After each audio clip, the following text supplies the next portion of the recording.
ಬೇಸಿಗೆ ಶಿಬಿರವು ಮಕ್ಕಳಲ್ಲಿ ಇರುವ ಸೂಕ್ತ ಪ್ರತಿಭೆಯನ್ನು ಹೊರಹಾಕುವ ಕೆಲಸವನ್ನು ಮಾಡುತ್ತದೆ ಮತ್ತು ಮಕ್ಕಳಲ್ಲಿ ಹೊಸ ಹೊಸ ಆಲೋಚನೆಗಳನ್ನು ಹುಟ್ಟುಹಾಕಲು ಹಾಗೂ ಯಾಂತ್ರೀಕೃತ ಬದುಕಿನಿಂದ ಹೊರಬರಲು ಸಹಾಯ ಮಾಡುತ್ತದೆ ಎಂದು ಖ್ಯಾತ ಕ್ರೀಡಾಪಟು ಮತ್ತು ನಿವೃತ್ತ ಶಿಕ್ಷಕಿ ಸುನಂದ ಭಂಡಾರಿ ಹುಬ್ಬಳ್ಳಿ ಹೇಳಿದ್ದಾರೆ.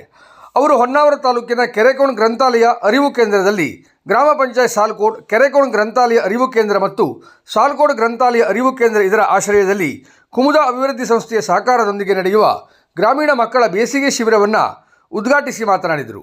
ಮುಂದುವರಿದು ಮೊಬೈಲ್ ಇಂದಿನ ದಿನಗಳಲ್ಲಿ ಓದುವ ಹವ್ಯಾಸವನ್ನು ಕಡಿಮೆ ಮಾಡಿದೆ. ಹಾಗಾಗಿ ಇಂಥ ಶಿಬಿರಗಳು ಮೊಬೈಲ್ ಪ್ರಪಂಚದಿಂದ ಹೊರಬರಲು ಸಹಾಯ ಮಾಡುತ್ತದೆ ಎಂದರು.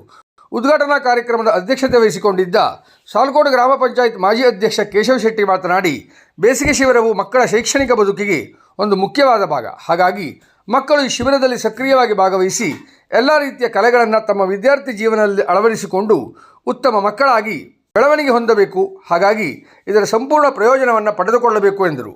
ಈ ಮೂಲಕ ಊರಿಗೆ ನಾಡಿಗೆ ಹೆಸರು ತರುವಂಥ ಮಕ್ಕಳಾಗಬೇಕು ನೀವು ಎಂದರು.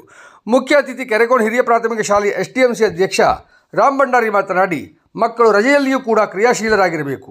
ಕೇವಲ ಮೊಬೈಲ್ ಮತ್ತು TV ನೋಡುವ ಗೀಳಿಗೆ ಬಲಿಯಾಗದೆ ಇಂಥ ಸೃಜನಾತ್ಮಕ ಚಟುವಟಿಕೆಗಳಲ್ಲಿ ಭಾಗವಹಿಸಬೇಕು ಎನ್ನುವ ಉದ್ದೇಶದಿಂದ ಇಂಥ ಶಿಬಿರವನ್ನು ಹಮ್ಮಿಕೊಳ್ಳಲಾಗಿದೆ. ಇದರ ಸದುಪಯೋಗವನ್ನು ವಿದ್ಯಾರ್ಥಿಗಳು ಪಡೆದುಕೊಳ್ಳಬೇಕು ಎಂದರು. ಇಂಥ ಶಿಬಿರವನ್ನು ನಡೆಸುವುದು ಸುಲಭವಲ್ಲ. ಬಹು ಅಮೂಲ್ಯವಾದ ಸಮಯವನ್ನು ಮಕ್ಕಳೊಂದಿಗೆ ಕಳೆಯಬೇಕಾಗುತ್ತದೆ. ಇಂಥ ಕೆಲಸವನ್ನು ಗ್ರಂಥಾಲಯ ಅರಿವು ಕೇಂದ್ರ ಮಾಡುತ್ತಿದೆ ಎಂದರು. ವೇದಿಕೆ ಮೇಲೆ ಕೆರೆಕೋಣ ಗ್ರಂಥಾಲಯ ಮೇಲ್ವಿಚಾರಕಿ ಜ್ಯೋತಿ ಶೆಟ್ಟಿ ಮತ್ತು ಸಾಲ್ಕೋಡ್ ಗ್ರಂಥಾಲಯ ಮೇಲ್ವಿಚಾರಕಿ ನಾಗರತ್ನಗೌಡ, ಗಂಗೂಬಾಯಿ ಹೊಳೆಗೆದ್ದೆ ಉಪಸ್ಥಿತರಿದ್ದರು. ಕೇದಾರ್ ಮಂಜುನಾಥ್ ಭಟ್ ಸ್ವಾಗತಿಸಿದರು. ಶ್ರೇಯಸ್ ಸತೀಶ್ ಭಂಡಾರಿ ವಂದಿಸಿದರು. ಮಹೇಶ್ ಭಂಡಾರಿ ಕಾರ್ಯಕ್ರಮ ನಿರ್ವಹಿಸಿದರು.